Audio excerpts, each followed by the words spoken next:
Matthew chapter 6, 19 through 24. Do not store up for yourselves treasures on earth where moth and rust destroy and where thieves break in and steal. But store up for yourselves treasures in heaven where moth and rust do not destroy and where thieves do not break in and steal. For where your treasure is, there your heart will be also. The eye is the lamp of the body. If your eyes are good, your whole body will be full of light. But if your eyes are bad, then your whole body will be full of darkness. If then the light within you is darkness, how great is that darkness? No one can serve two masters. Either he will hate the one and love the other, or he will be devoted to the one and despise the other. You cannot serve both God and money. Thank you, Brinkley. That's the verse we're focusing on today. We are starting a new series, and it is all about money. We've not talked about money for a few years now, and so I figured it was about time to do a series where we just talk about money and the appropriate uses and good habits to deal with money. Now, let me throw this out there from the very beginning. Most sermons that I have heard on money have one thing in common, and they are this: guilt. They want to guilt you into giving more money. And I'm not saying that guilt is necessarily a bad thing if God is laying something on your heart, but I think far too often when we hear or preach sermons on money, we go a little overboard on the guilt. And so I want to just throw this out there. This month is not about guilting you in the way that you spend your money unless God is laying something on your heart. This month is about what money is, how God would have us use our money, and having good habits. All right, that's all this month is. We're going to just cover the basic groundworks of what money is. And so I want to start tonight off with a debated question, and it's this one right here. Is money bad? Is money bad? Some people would say yes. Some people would say no. Some people aren't quite sure. But the question remains, is money bad? When I was a sophomore in college, we had just gotten back from Christmas break. And I had my computer screen set up. At that time, we didn't have laptops. We had just like desktop computers. And so in my dorm room, I had my computer screen set up, and my screensaver was just pictures that I had taken throughout the year. And so a picture popped up of our Christmas tree that had just been at Christmas. Now, my parents, they live in a decent-sized house. It's a big house, 2 stories, but in the living room, the 2 stories go floor to ceiling.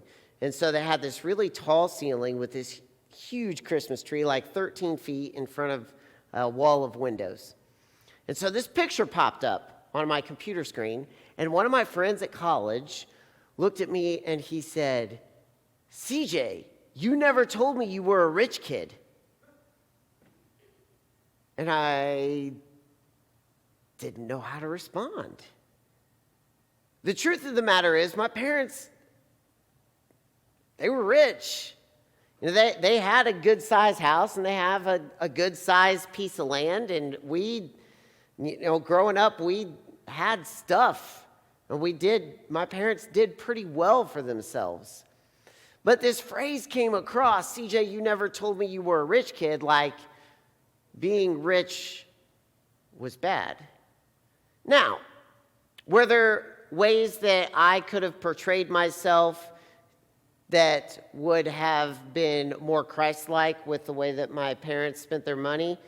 I'm sure there were. I'm sure there were reasons behind why he said the phrase, "CJ, you never told me you're a rich kid."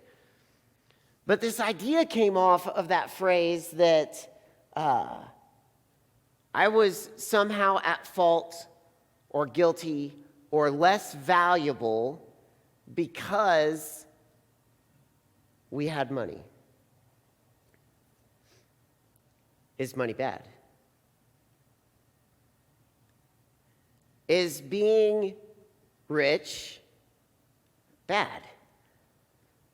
When you think about it, as Americans, we are rich. even those of us that are poor as Americans are far richer than most of the world. And so we have to ask this question. We have to answer this question. We have to say, okay, God allowed us to be born in America, allowed us to be born in the state of Indiana, and we grew up in this society. Does that make us bad? Another way to ask this is, because we are rich, are we somehow sinful? Are we somehow doing something wrong? And so tonight I just want to look at that question. Is money bad? And really I want to get down to what Jesus said about money. Now, the New Testament in the Bible says a whole lot of things about money. Lots and lots of books talk about money. And Jesus said a lot of things about money. He praised the woman who gave everything she had, even though it was a very small amount. He encouraged his disciples to pay their taxes, and he told them that is something they should be paying and should be doing, is paying their taxes. He gave parables about being good stewards with what we have. But I want to turn back and I want to focus on the only recorded sermon that we have of Jesus, because he spends a few verses, a significant amount of words over the course of this sermon talking about money.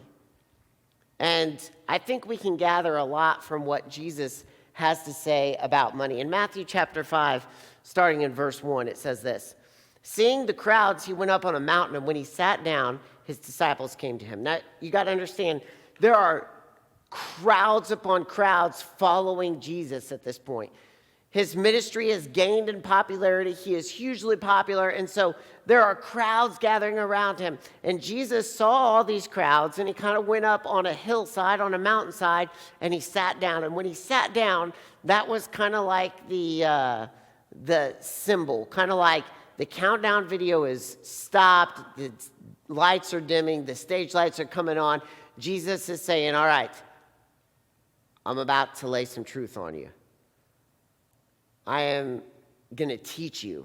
And it says there, his disciples came to him. And so you have, and it means that the 12 men that were his disciples came to him. But it also means that the followers that were following Jesus, the ones that believed in Jesus, came to hear him preach. And so he was preaching and teaching to the crowds. And it was this moment of like excitement, anticipation. Something big is about to happen. I don't know if you've ever experienced a moment where you're like, holy cow, something big is about to happen. But this was one of those moments. And I love what Matthew says next. He says this: "And he opened his mouth and taught them." There's just something dramatic about that sentence. And he opened his mouth and taught them. I remember when Avengers Endgame came out. I went with Brinkley and my wife to go see Avengers Endgame. And we were pumped. Like, we had spent the last month watching a whole bunch of Avengers movies.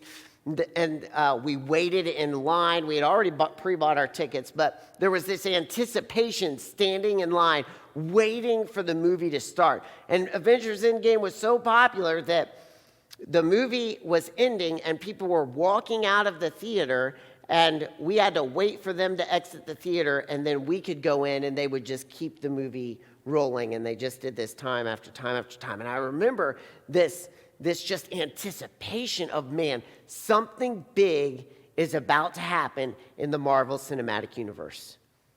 And then the opening credits start to roll. You know, that Marvel theme song where they mash up all the Marvel characters and do the Marvel logo and stuff. Like, that's what I picture when Jesus opened his mouth. Like, Jesus opened his mouth. Something is happening. Something is coming, and it is going to blow everyone's minds. There's power in that statement. And over the course of this teaching of Jesus, he talks about all kinds of things that deal with our daily lives. But in the middle of it, he starts to talk about money.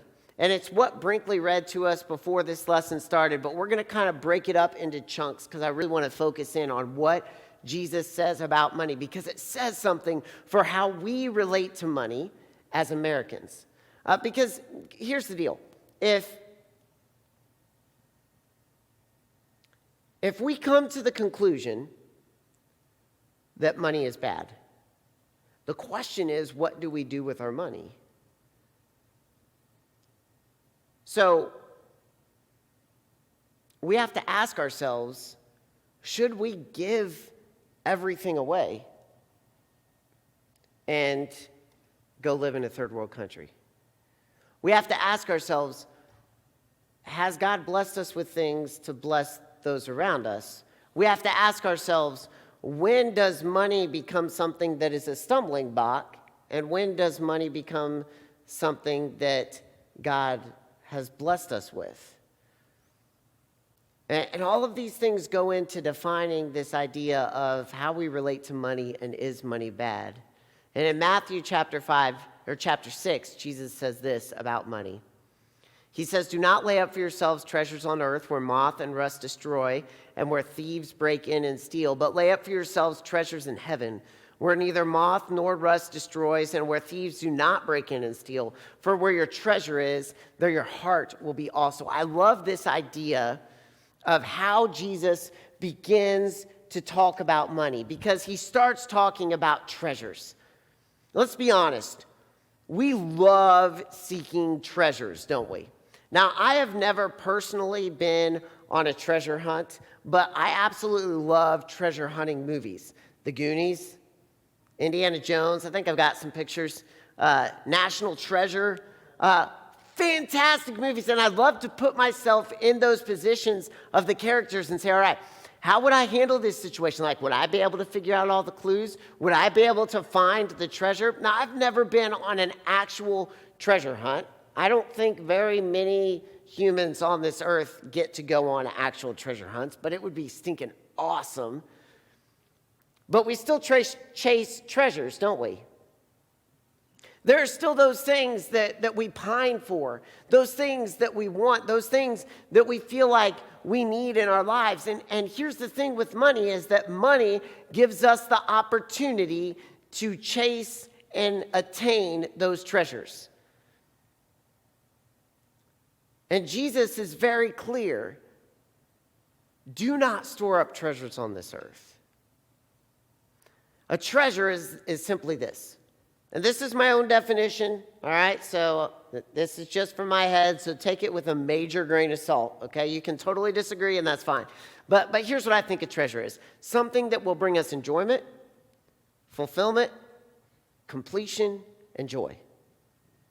Really, isn't that what we think of when we think of a treasure? You think of being in a movie like The Goonies, where they go and they find these hoards of jewels and gold. Jewels and gold, the chase itself and finding it gives us enjoyment. And then we can buy anything we want, which would give us what we assume would be fulfillment. And we would never have any worries because we would have all the money that we needed. And so we would be what? Complete. And we would have this joy in our lives, we assume. And we chase these treasures and we assume that if we get the next best thing, that we will be fulfilled and complete and have enjoyment and have joy itself. And so we chase after these treasures on this earth. And Jesus is very clear. He says, listen, there's earthly treasures and there's something greater. Don't store up for yourself earthly treasures. Store up for yourself heavenly treasures. Store up for yourself something where moth and rust are not going to destroy it, where thieves are not going to break in and steal. And here's what I love about this. Notice what Jesus says. Do not store up for yourself treasures on earth. Notice what Jesus doesn't say. Having things on this earth is wrong. Jesus never says, if you have money, you're wrong. Give it all away. Now, there is the one guy, I will give you this, but this Comes back to what Jesus is talking about. There is the one guy where Jesus says, sell everything you have and give it to the poor. And I am convinced that there is a reason that he said that, and we'll come back to that here in a little bit. But Jesus does not say if you have stuff, you're wrong. Jesus doesn't say if you have money, you're wrong. But he is very clear that if we have money, we have to be very cautious because we should not be storing up treasures in heaven. For Jesus, it's a heart issue. Where does your heart lie? Is your heart finding fulfillment and completion with the things you can buy and the security that money brings? Is your heart finding fulfillment and completion in Jesus Christ? It's a heart issue. And I love what Jesus goes on to say. He kind of switches gears here in this next section. In the rest of chapter 6, he says this.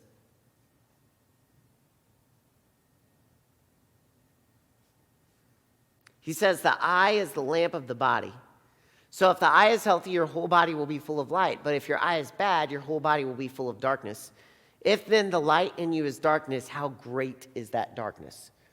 Now, he kind of switches gears here, and we can pull this verse out of context, and it can be used for a whole bunch of other things with our eyes. But we have to recognize that Jesus talks about money before this sentence, and Jesus talks about money after this sentence. And so somehow this has to do with money. And so what in the world does our eyes and this light that is inside of us have to do with money? When I was growing up, I played Little League Baseball. I've got a picture of me. There I am. Yep, that's me. So my favorite thing was to pull the hat as far down as I possibly could. My parents always pushed it up for the pictures, and my ears would always pop out like this. Yep, tons of fun. But I struggled. I struggled big time with baseball, and I still struggle. Like if I go out and someone hits a fly ball, I'm not very good at it. And so I remember practicing in my backyard with my dad. And my dad would always say, keep your eye on the ball. Keep your eye on the ball. Watch the ball all the way into the mitt. Keep your eye on the ball. Keep your eye on the ball. And that's great advice. In the book of Hebrews, the Hebrew writer says, fix your eyes on Jesus. And here's what I think Jesus is saying here when he's talking about your eyes and where your eyes go and what we look for and chase after is this. Where we fix our gaze is where our heart goes. When we fix our gaze on something, our heart is going to chase that thing. And so your eyes are the light to your body. Where are you fixing your gaze? For me, my dad wanted me to fix my gaze on that baseball so that it would go right into the baseball mitt. And I think Jesus is asking us a very serious question is, where are we fixing our gaze? Guys, it does not get any easier as an adult. As an adult, we can chase and fix our gaze on making more money and having the next thing and making sure that we can pay for things and buy things. And Jesus is very clear. He simply says, your eyes are the light of the body. And he kind of gets a little cryptic in this. He says that if the light inside of you is darkness, how great is that darkness? You see, each of us have the light of Christ inside of us. But where we fix our gaze, our heart goes. And so if we're fixing our gaze on money, if we're fixing our gaze on things, if we're fixing our gaze on the treasures of this earth, our heart is going to go toward those things and away from Jesus Christ. And when our heart moves away from Jesus Christ, the light of Christ that is inside of us begins to grow dim. And so Jesus is very clear, keep your eye on the ball. Fix your eyes on Jesus. And this goes back to what Jesus said about the guy that he said, sell all your stuff and give it all to the poor. This guy was like, listen, I want to follow you. I want to be with you. And Jesus knew where his heart laid. I don't know how you say that word. Jesus knew where his heart was. His heart was chasing after everything of this world. He was storing up all kinds of treasures for himself. And Jesus knew there had to be something that cut that off so that his gaze would be fixed on him and his heart would go toward him. And so Jesus was very clear. He said, listen, cut it off. Sell everything you have. Come follow me. For Jesus, money is always a heart issue. For Jesus, money is always a heart issue. It's never about how much money you have. It's never about the stuff that we accumulate. It's all about our hearts. And when our hearts are with Christ, the money that we have, we will use to glorify and honor him. And Jesus goes on to say, in Matthew 6:24, no one can serve two masters. He will either hate the one and love the other, or he will be devoted to the one and despise the other. You cannot serve both God and money. He's just very clear. He's like, listen, if you want to follow me, great. Get in line. That's awesome. I want you. I love you. I care about you. I want you to be with me. But your gaze needs to stay on me. We can't fix our eyes two places. We can't serve two different things. We have to be on the same team. And so we have to ask ourselves the question, is money bad? And I think Jesus is pretty clear. He never says anywhere talking about money that if you have money, you're a sinner. He never says that money is evil. But he does say money can lead to a lot of temptations. And so we talked about this, we just have to guard our heart. Where does your heart lie? Now I love how Jesus ends this, and I'll say one more thing, and then we'll kind of wrap this up. Because I love how Jesus ends this. Chapter 7, he's talked about all kinds of topics across the board. Money was one of those topics, and he says this. And when Jesus finished these sayings, the crowds were astonished at his teaching, for he was teaching them as one who had authority and not as the scribes. You know how the scribes are described in the New Testament? Money lovers. You see, when the scribes teach about money, they say, you better be giving. When Jesus teaches about money, he says, I just want your heart. Yeah, if your heart tells you to give. Give abundantly and generously and amazingly. But here's the deal. If you're just giving to give, I just want your heart. That's it. You know, and the scribes had all these rules and all of these things that people had to follow. And Jesus says, listen, some of you have money, some of you don't. Either way, I want your heart. Those of you that have money, you are going to have more stuff, but you're going to have more temptation. Those of you that don't have money, you're going to find it a little easier to rely on me, but you're not going to have as much stuff. Either way, I just want your heart. And for far too long, and I have been guilty of this when I talk about money. For far too long, it's been about how much you give and not what the words of Jesus says, which is, I just want your heart. That's it. When we think about money, Jesus just wants our hearts. Money itself is not bad. It's when our hearts go to money that we begin to struggle. Jesus just wants our hearts.